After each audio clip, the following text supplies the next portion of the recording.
In the late 19th century, in medicine, Western medicine discovered viruses and bacteria and the germ theory of disease. It wasn't all superstition, other things, but it was we can find the cure and find the cause and a treatment. Western medicine said we're going to be scientific, and all this other stuff is quackery. Mindfulness or Chinese medicine and all that stuff's quackery. We're going to ignore it. And I think that's what I found when I wrote the book When Doctors Become Patients. Is that's not how patients experience their illness. That what nothing these doctors said to me when I said, "How have you changed the doctor having been a patient?" A few of them said versions like, patients used to say to me, "Doc, would you pray for me?" And I'd go, yeah, whatever. And I'd poo-poo it. And then I became a patient and didn't know if I'd survive. And you suddenly realize that these existential spiritual issues are important, but I have no training to deal with them. Welcome to another episode of the Open Minds podcast. I'm your host, Christopher Balkrin. This is going to be a very interesting one.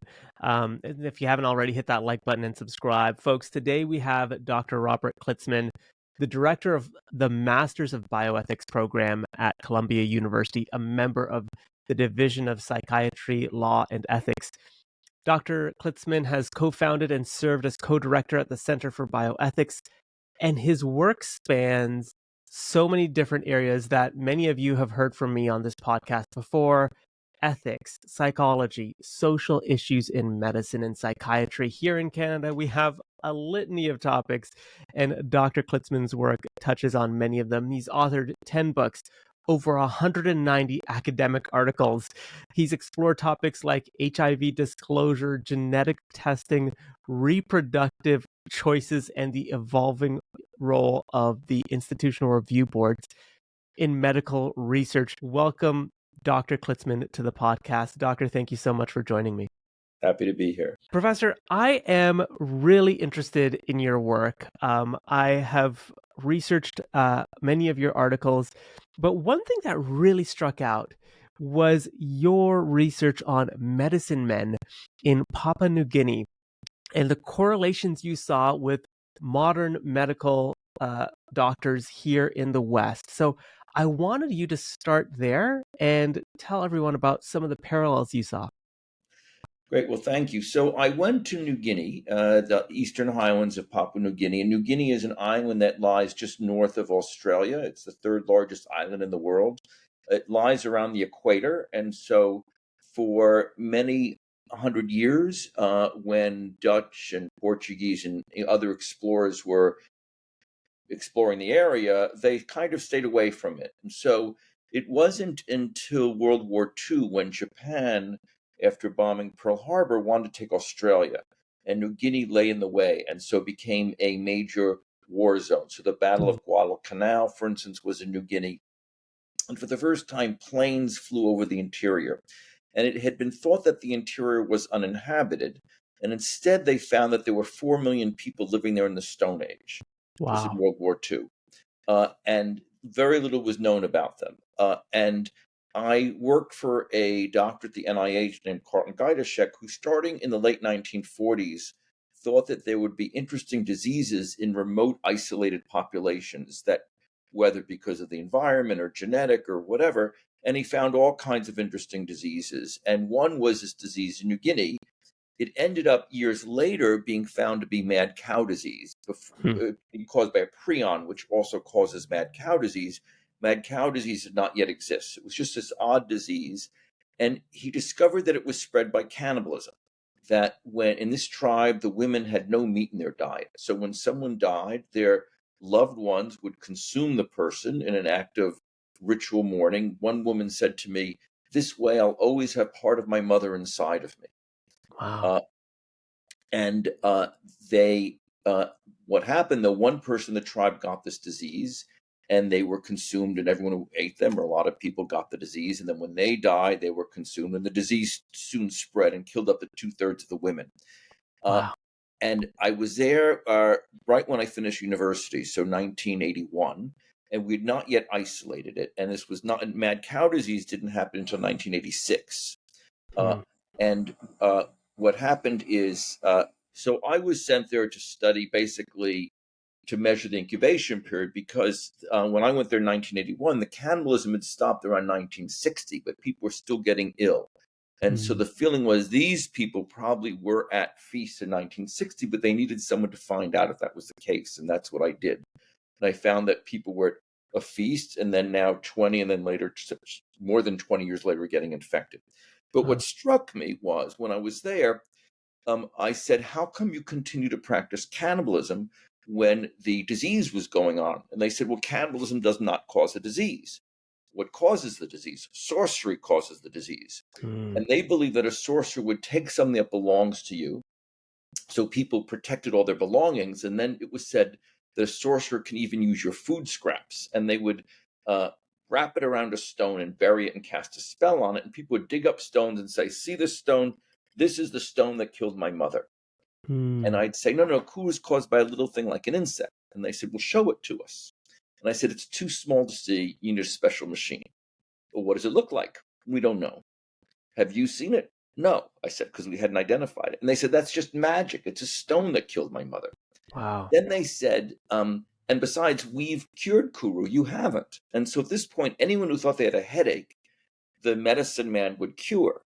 Uh, And I said, who have you cured? And he said, all these people I've cured, 20, 30 people who are near us watching this, me talking to them. I said, who haven't you cured? And he said, well, that one guy there who was the one person I thought had the disease. So I said, what's the treatment? And he said, well, for 2 weeks, you're not allowed to drink water or eat salt or touch a member of the opposite sex. And I give them some plants and I cast a spell on them. So I said, drink well, how come water. someone got sick anyway? He said, he wasn't a good treatment. He wasn't a good patient. He failed the treatment.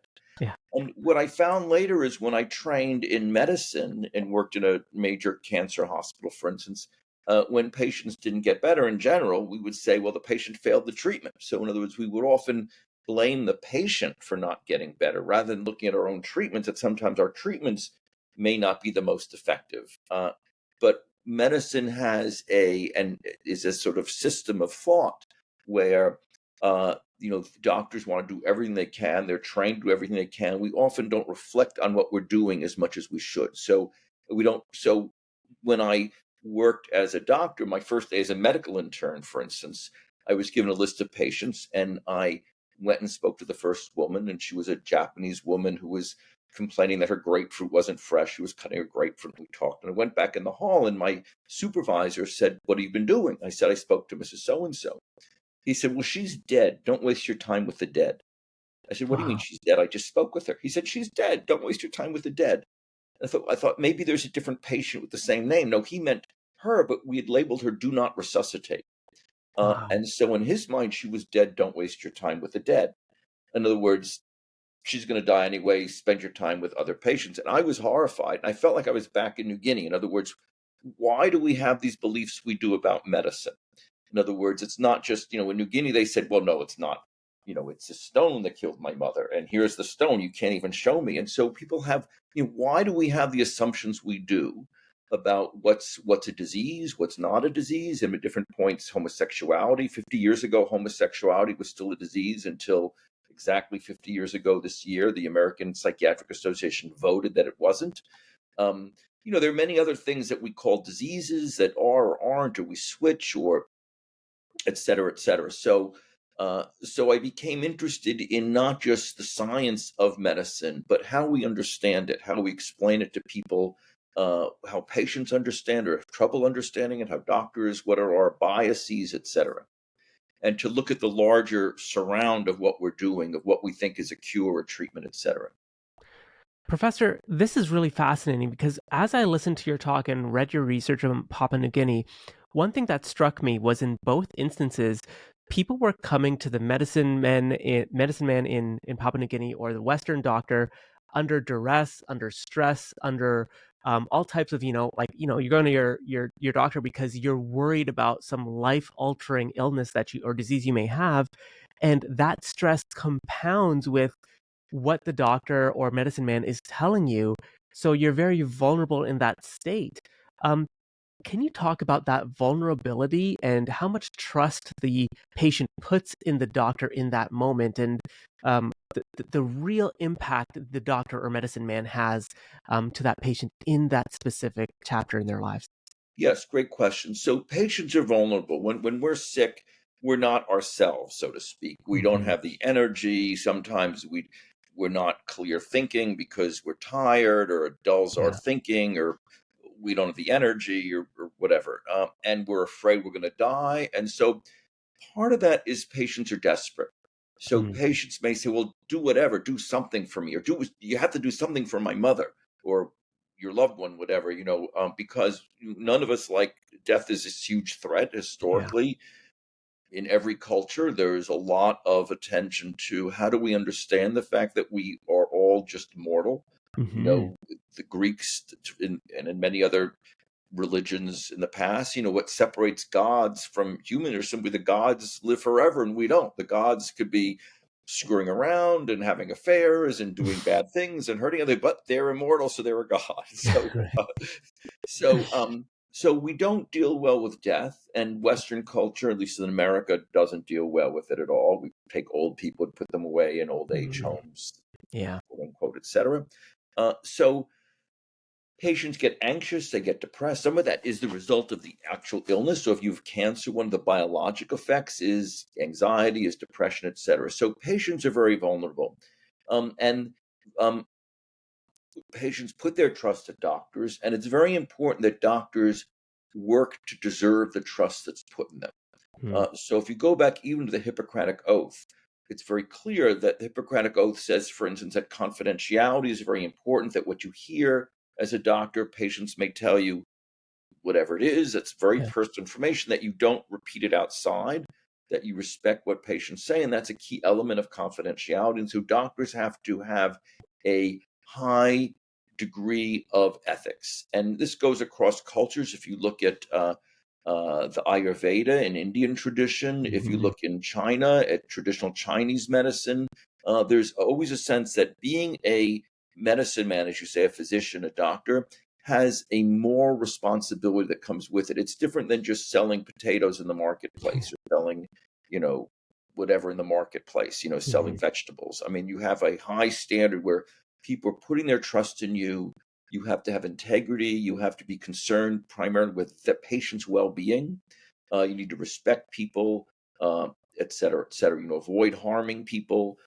It's often said, wasn't part of the original Hippocratic Oath, but first do no harm is often said. Where do you Yeah. want to, these there and treatments have harms. Unfortunately, there's a lot of treatments they may help. They have, even when you watch, at least in America, there are ads on TV for drugs, and they'll say, "Here's the good things," and they'll rattle off all the side effects, including death. So, you hope medicines may help 70% of people, but 2% may die from the drug. I mean, this is Right. just, Right.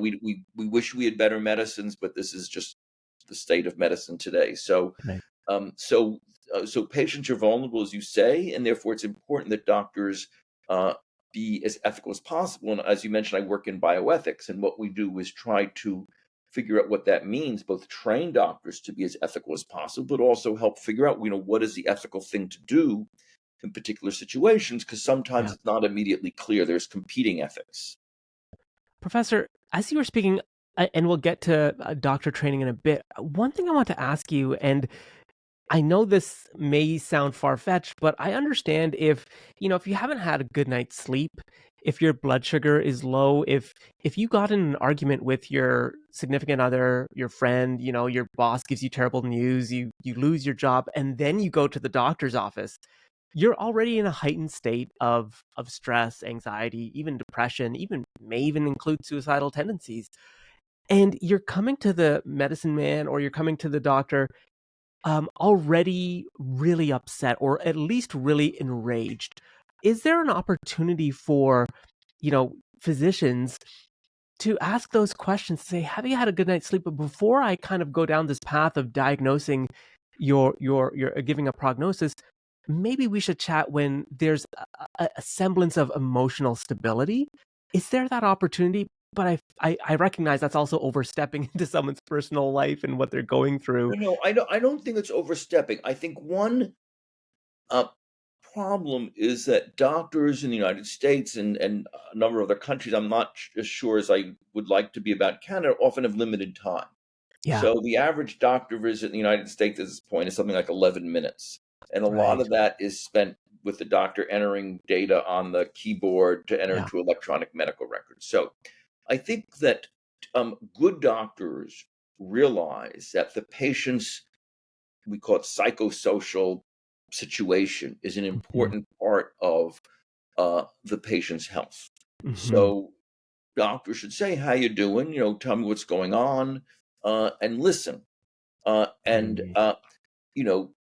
they may not go through every question. How's your love life? How's your sex life? How's your relationship with your parents, your spouse, your kids?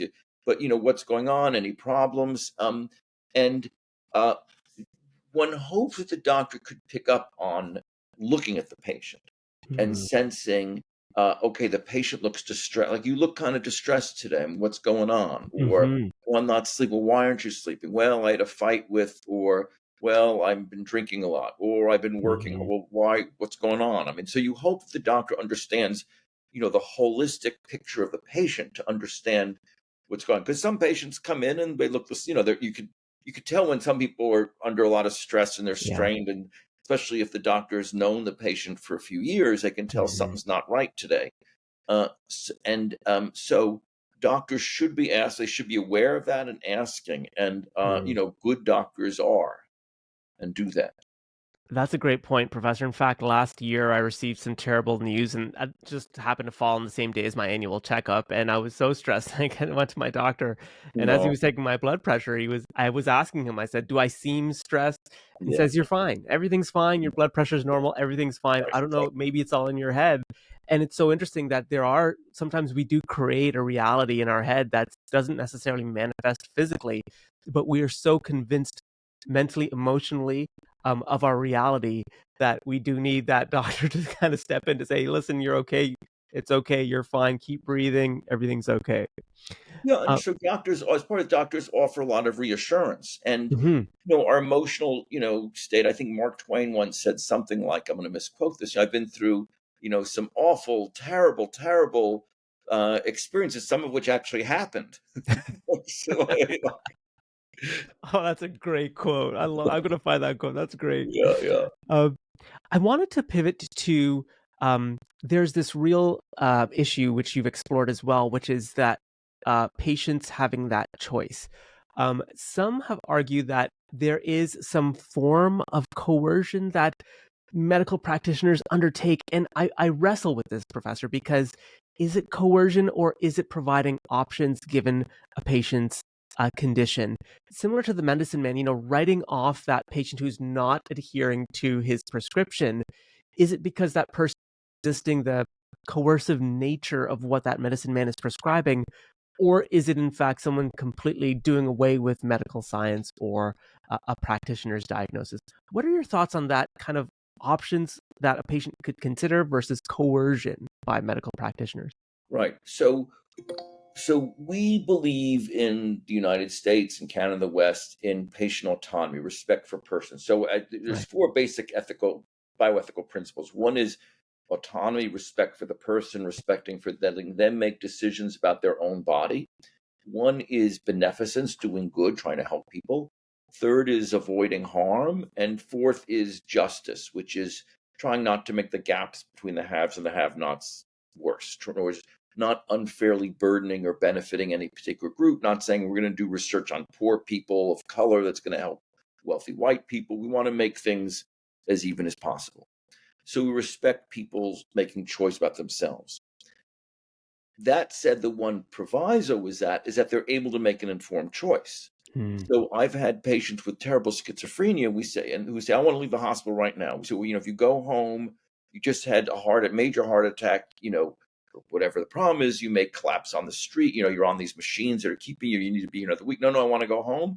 So we evaluate. And then if you ask them, I've had patients who say, I'm going to go home. I want to go home because, Jesus Christ is going to come down from heaven and do a miracle and he's going to give me a new heart. Or Hmm. people say things that are just crazy. So you need to Hmm. say, or someone else may say, look, I'm 101 years old and I've had a good life. And, I'll take the risk. I may drop dead if I leave, but, I've had a good life. And so you need to sort of see, well, Hmm. do they, and we ask them several questions.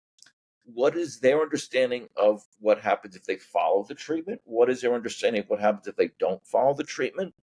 Why do they want to do what they want to do? And, they understand they have a choice and what'll happen either way. So they're able to articulate if they say, well, if I leave the hospital, Jesus Christ is going to send me to heaven and a miracle is going to happen, or the UF, the aliens from outer space are going to come down and save me. Mm-hmm. And you doctors are really putting poison, I know you're really putting microchips into my Mm-hmm. body that through the IV tube. I mean, if something's crazy, we say, you know, you need to, in the United States, you need to get a judge involved and to say, look, the patient's, quote, right mind, etc. Mm-hmm. The other area uh, where we don't always do what a patient wants is with public health.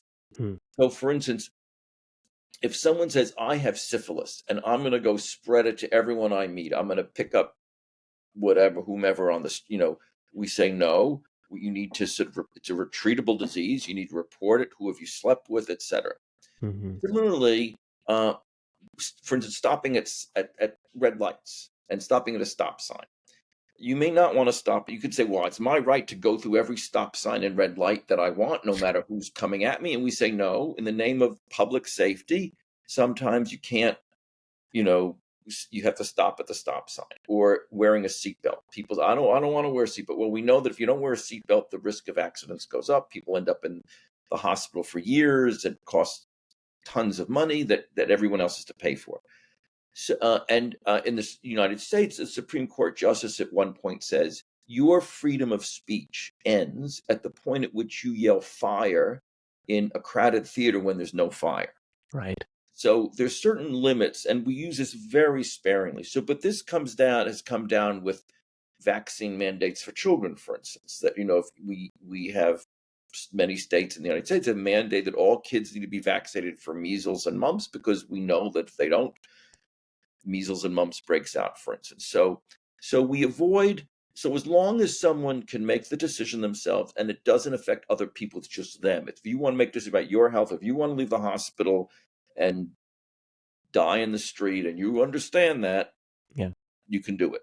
If it's, I want to, tuberculosis. I have tuberculosis. I want to go cough in everyone's face and Mm. give them tuberculosis. We say, whoa, you can't do that. You're harming other people. So I think that's where, we avoid coercion at all costs. But if you're harming other people in a very clear way, we say, we can't. It's like someone saying, well, it's my right to go and shoot people. Well, no, it's not your right to go and shoot people. Yeah.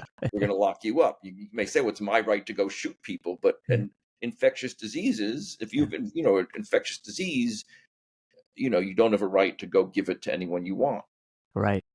Professor, I wanted to ask you more on the training physicians undertake for communicating much of what you've just discussed. In fact, in a previous life, I used to tutor medical students for writing their acceptance papers or their essays and interviews for some of the big schools, including Columbia in the United States. And one thing many of these students were telling me was like, listen, if someone's diagnosed with a terminal illness, I just tell them it's a terminal illness. So I would help coach them on like, there's a way you can kind of Yeah, talk right. to the Yes, family. Can you talk to me about some of that training? Because I recognize a lot of this people yeah, just, they need to internalize first. yeah. A great question. So unfortunately, we don't train physicians in communication as well as we should. Hmm. And this is a huge problem. And why is that? Because there's a lot of science that medical students need to learn. They need to learn and the science is increasing every year. We're making new discoveries. So there's a lot that medical schools are trying to pump into medical students' brains. Mm-hmm. And a lot of medical students who have gotten into med school by being good at science and facts are not always as good naturally at communication, and it gets short shrift. Right. There's increasing attention to it, but there's a long way to go. So, for instance, I wrote a book a few years ago called When Doctors Become Patients. Yes. And I interviewed 75 physicians who became patients. And they talked about, when I asked them, what do you now do or know differently, having been a patient yourself with a serious illness that you did not know previously? How do you treat your patients differently now, having been a patient? A few of them said, I'm much more aware of communication problems. So one surgeon I interviewed said, I've been a surgeon for 40 years, he told me. And the night before my surgery, my surgeon said to me, and I was the patient, there's a 5% chance you may die tomorrow in the operating room. And he said, that night I couldn't sleep. And only later did I realize that my surgeon could have said to me instead, there's a 95% chance things should go okay tomorrow. And he said to me, this Yeah. person I was interviewing, I've been a surgeon for 40 years, and I never realized that those two bits of information that are statistically the same have such different emotional meaning for patients. Right. Uh, another doctor in that book said, he underwent surgery, and after came out of the operating room, was in the recovery room, and then the surgeon came and said, "Well, I never need to see you again." This doctor's like taking it. It's so rude. I mean, he meant, I'm done with your treatment. I don't need to see you again. But it came across as like, screw you. And Hmm. so the doctor says, every year after that, I send him a postcard on the anniversary of my discharge. So I think doctors don't realize that, they're saying things that are going to be heard in much different ways. And they, um, and part of that is from not being a patient themselves. Another doctor I interviewed said, when I asked him what had changed, he said, "Well, when I went to see the doctor, he would keep me waiting 40 minutes. I was driven up the wall." So I said, "Well, have you ever kept patients waiting?" He said, "I don't know. I never thought about it." But in talking to him later, he said, "But I now realize what I need to do is every patient who comes in, I'm going to say, 'I'm sorry to have kept you waiting,' even if I didn't know that they were waiting, because invariably they are." And we just don't think that the person's sitting there 40 minutes and they're anxious and depressed, at least in the United States. To sit in the doctor's waiting for 40 minutes is nothing. That's routine. You expect to sit there for a while. Right. But, doctors don't, the word patient is to suffer in Latin. And it's both to be patient is to wait, and to be a patient is someone with a medical problem. That's so interesting, Professor, because often, when I'm taking public transit and there's a delay, I always think to myself, what could calm everyone's anxiety if there was just a 30-second announcement saying, there's an issue on the track, the switch is frozen because it was minus 30 last night in Toronto, and we're working on it. We've got heaters out there. That would just ease everyone's Yeah, anxiety versus nothing, right. right? So very That's right. interesting. Right. The lack of communication is also a problem. Right. Professor, in your book, you also mentioned that doctors, a significant number, attempt to manage their own care, Yeah. Right. self-prescribe, self-treat Yeah. Come on. themselves. Yeah. And I feel like that's not just doctors. I feel like many of us do this. We go on Google, we go on YouTube, and we just try to do this. What are some of the limitations of self-treatment that can help people overcome that hump of like, I don't want to go in and hear what the doctor has to say. I know what's best for me. I'm just going to do X, Y, and Z instead. Yeah. So I think that, as you say, some people don't go to the doctor because they're afraid, and that's Yeah. not a good reason. You want to get treatment. If you break a leg, you don't want to say, "Well, I'll take care of it myself." It needs to be fixed or whatever. You need to cast on it sometimes. Yeah. Uh, so people, I think, there's a lot of information you can get on Google. One problem is there's a lot of information on Google that's wrong, Mm. or that's biased. So a few years ago, a major magazine asked me to pick the best mental health website. So I looked at all the different mental health websites, and I found there were several groups. There were mental health websites that were from not for profits interested in helping people with mental health, and they were outdated and they didn't have a lot of fancy things. And there were those that were funded by a drug company that was trying to get you on an antidepressant. And they had support Hmm. groups and click here and chat with us instantaneously and call right away. And the operator's now on duty. And Yeah. they had more services, but it was all to sort of get you to take the drug. Hmm. So I felt that there wasn't one best. I said, well, either can I give two? Like one that has sort of support groups online, and then one that just has unbiased information. No, you got to pick one. So, but Right. there's a lot of biased information. Either it's Yeah. from a drug company, or it's outdated because it's from a not-for-profit. So I think you need to look around. And there's also conspiracy theories, and there's just Yeah. stuff that's disinformation, and you know whatever. So, and there are people who hate any Western medicine. Oh, you don't need Western medicines.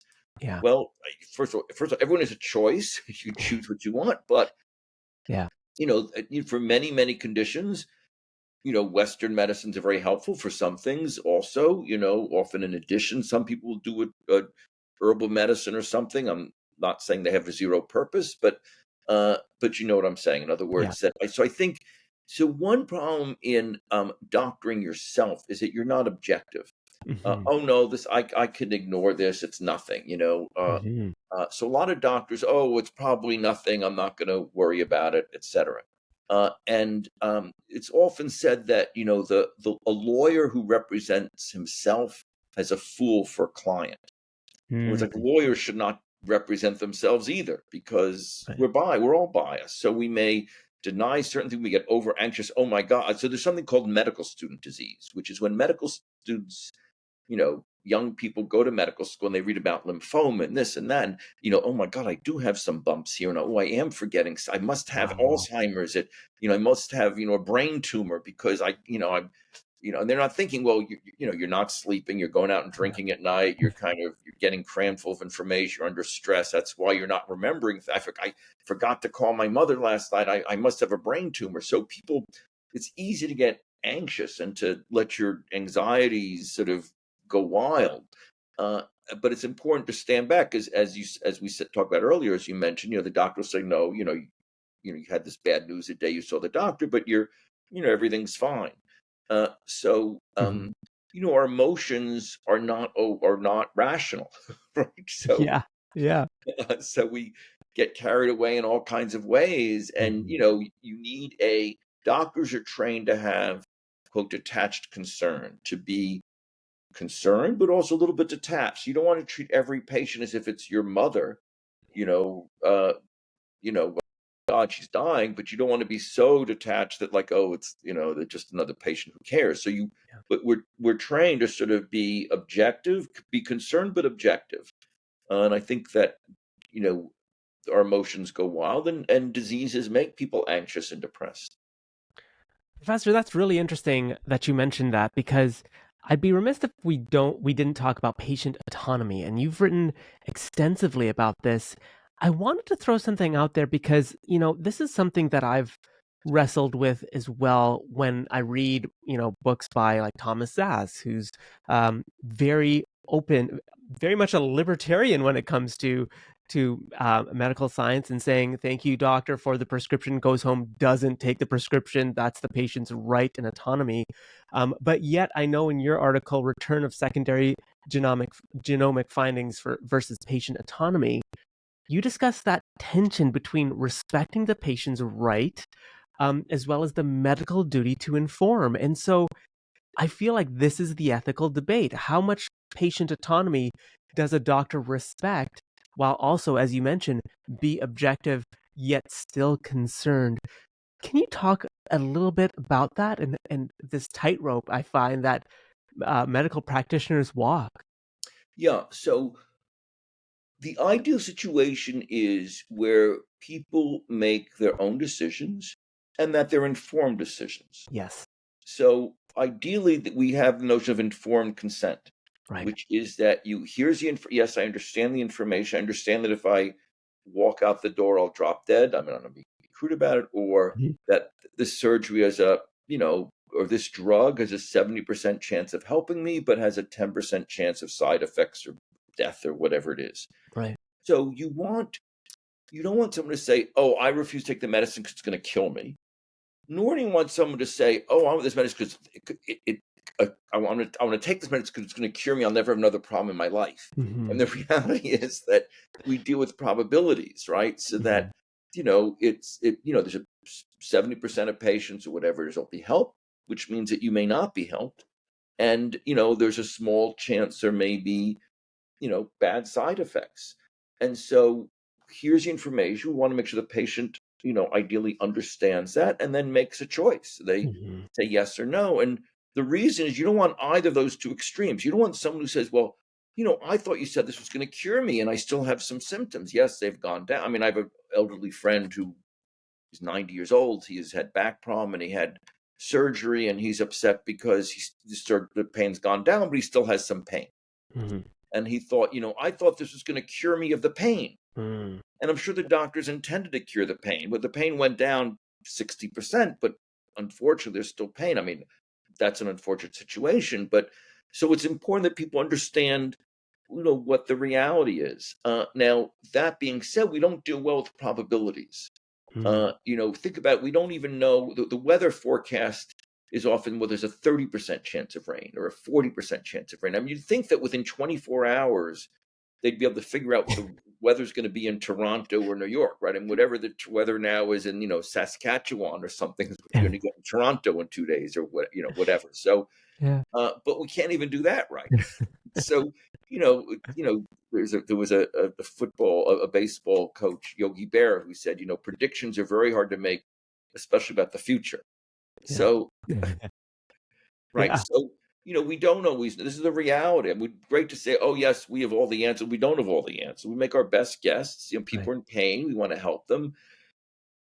There are a few amazing drugs, but a lot of drugs are, or even surgeries, things go wrong. Even anesthesia. I mean, a small percent of people, anesthesia, you know, harms in big ways, could kill them. So, we do our best to sort of minimize the risk, maximize the benefit, inform patients. So I think, but that's hard to do, and it's hard to communicate that. So a lot of people don't understand uh, statistics well. Yeah. So there are genetic testing companies for 23andMe, and also now you can even test embryos.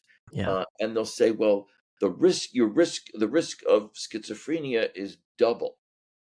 Well, that means that sounds terrible, but that means the risk goes from 1% to 2%. Mm. So only 1% of the population has schizophrenia. So if you've double the risk, it means you have a 2% chance. There's still a 98% chance you're not going to get schizophrenia. Right. But some people hear double the rate. Oh, I don't want that as a child, or I don't want to use that embryo, or let's Mhm. abort the fetus, or whatever they'll say. Yeah. So it's important that people understand there's relative risk and absolute risk. So the relative risk may be it's twice, but the absolute risk is still just 2%.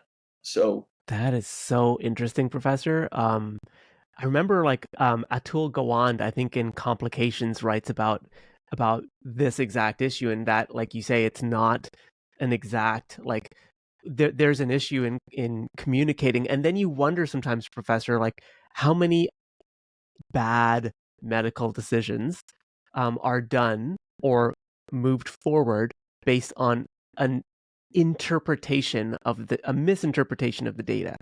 Like that's very scary, actually, when you think about it. yes, so you hope that the doctor communicates the information well in a way that's correct. You hope the patient understands it. One problem is that there are companies trying to sell their product who may not communicate that well. So Right. there are, genetic testing companies that don't say, they say, buy our tests for $200. We're going to tell you all this information, and we'll tell you it's double these diseases, you have double the risk. Well, it's, again, they don't say, well, it's really 1% to 2%, for instance. So, Right. and they're people going to buy the test because it sounds like it's really valuable information, and it's not. There's a genetic test that's being sold that predicts whether a patient will commit suicide based on their genes. Wow. It's not a good test. I mean, there's no genetic test that's clinically useful that's going to be, can really predict suicide, 'cause it's based on all kinds of things. I mean, Sure. not everyone who's depressed commits suicide, and you get the idea, right? They happen to own a 100%. gun, or you can imagine that, whatever the other factors that are involved, and some things we just can't predict. It's, as I said, we can't even predict the weather 24 hours from now. Yeah. To predict what's going to happen. If I were to say, what's the weather going to be 20 years from today? What temperature is going to be? You Yeah. can make a guess, but it's not. There's lots of, improbables. Yeah. You can, whatever. So you hope that, that we train doctors to have integrity, to be ethical.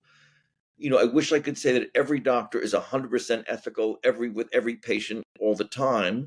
Of course. There's human nature. There's some, unfortunately, as in any profession, there are some people who are going to do things they shouldn't be doing. We try to avoid that, and we try to teach people what they should do. Professor, that's so interesting, and actually a really interesting segue, because as I read Atul Gawande's work and your work as well, there's something as well. Dr. Gawande says people who are super stressed, often before surgeries, doctors prescribe anti-anxiety medication because they focus on that 5%, the 1% that could go wrong, not the 99%, and then that anti-anxiety medication may actually mix not so well with the actual medication needed post-surgery. And so there's all types of complications as a result of that, Right. that are, if there were more relaxation techniques and meditation.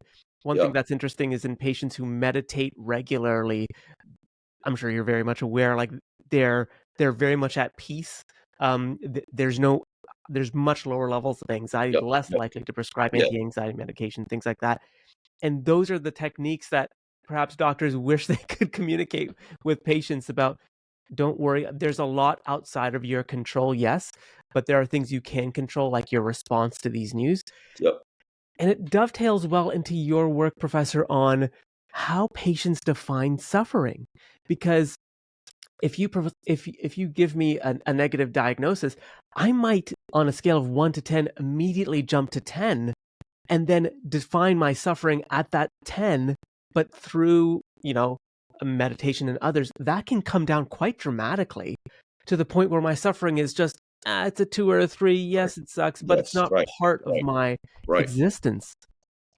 Yeah. So we know that mindfulness meditation is very important. Uh, I just wrote a book that came out a few months ago called "Doctor, Will You Pray for Me?"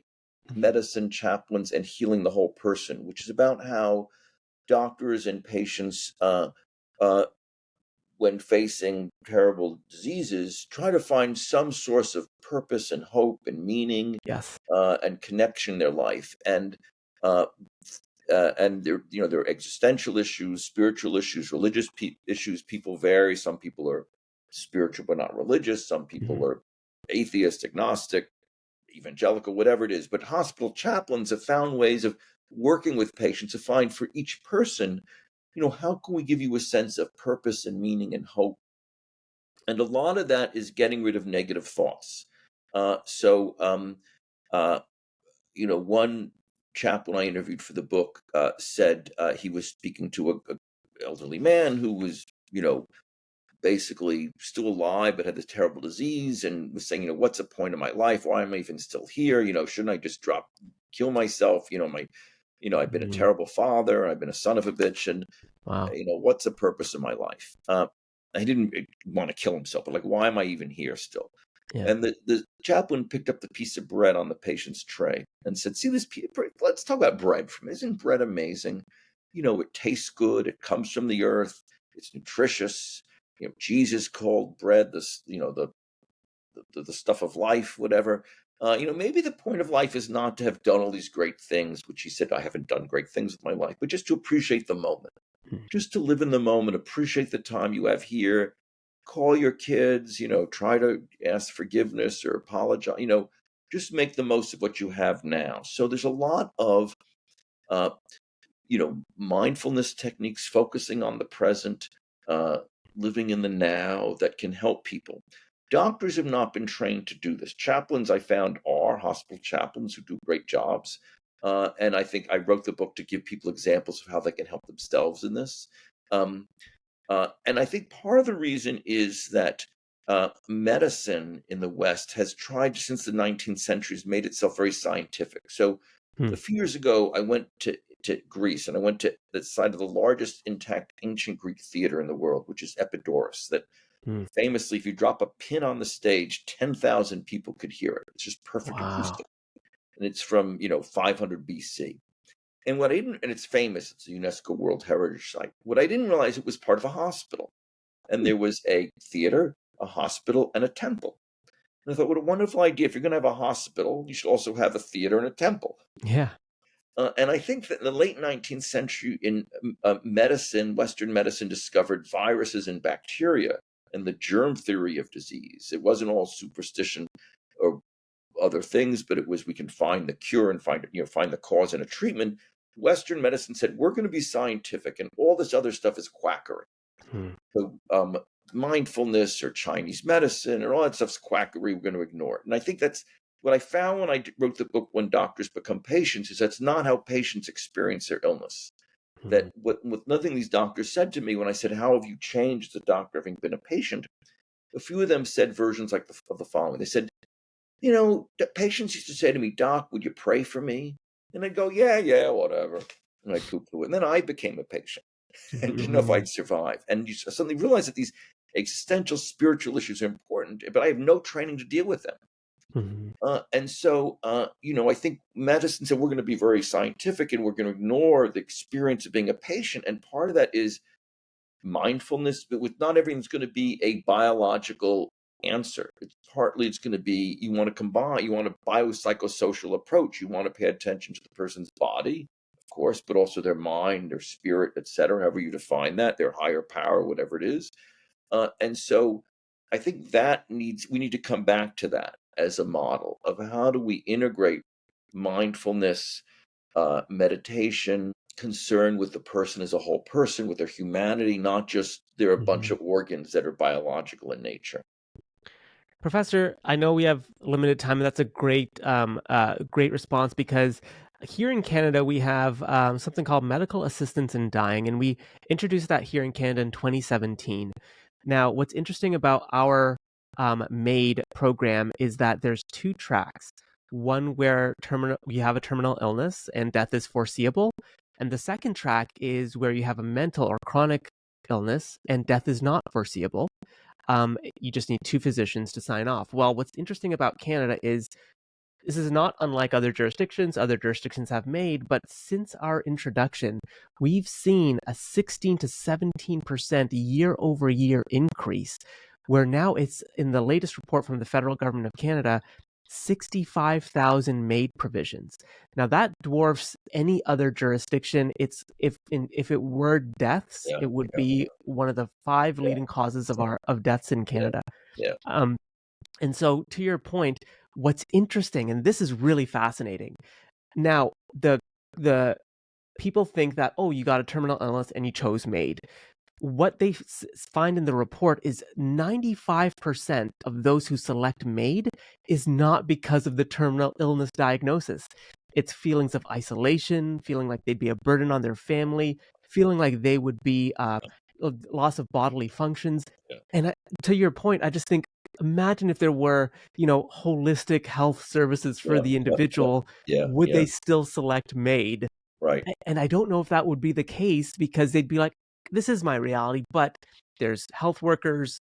I have strong social supports. My family may not be around, but I have other community connections, and MAID may no longer be the choice for me. So anyways, very interesting to your research. Yeah, no, I agree with you. I think that my understanding is that MAID makes sense for a small group of people who, as you say, have a terminal illness where two doctors say this person's not going to survive at the end of 3 months or 6 months or whatever. Right. The person over several points says that, and they have options of comfort care, of hospice, of palliative care. Right. They're not desperate. They have treatment available, et cetera, et cetera. I mean, I think it raises many concerns if it's just for mental health problems, because some of those may be treatable, right, either with antidepressants, or, as you say, it may be someone who's lonely, and and again, they may be depressed, and if they're in therapy, they may realize that they still can contribute, and there are things that they have to teach younger people, or be there for their grandkids, or whatever, or volunteer to help make the world a better place in whatever cause that they care about. I think there are many problems with that. Professor, I know we are limited on time. I want to say thank you. We've covered such a wide range of topics on this, and I think you've left the listeners with something that I hope most will explore your work, but also ask those questions internally and talk about these things, because I feel like with a more informed citizenry, I want to thank you for your research. I feel like we're going to get to a place where we can combine Western, science-based medicine with holistic spirituality, religiosity, because that does play a role in patient care. And again, I just want to thank you for raising these ethical questions. Sometimes people find that these are uncomfortable, but I find not talking about it is the greatest injustice for our society as a whole. So thank you so much for your work. You're welcome. And thank you. Folks, I will leave links to the professor's work in the description below. Check Dr. Klitzman out, and I will leave links to his YouTube talks as well, because I think they're very powerful. Thanks again, Doctor, and thank you for your time. Thank you very much. Take care. Bye-bye.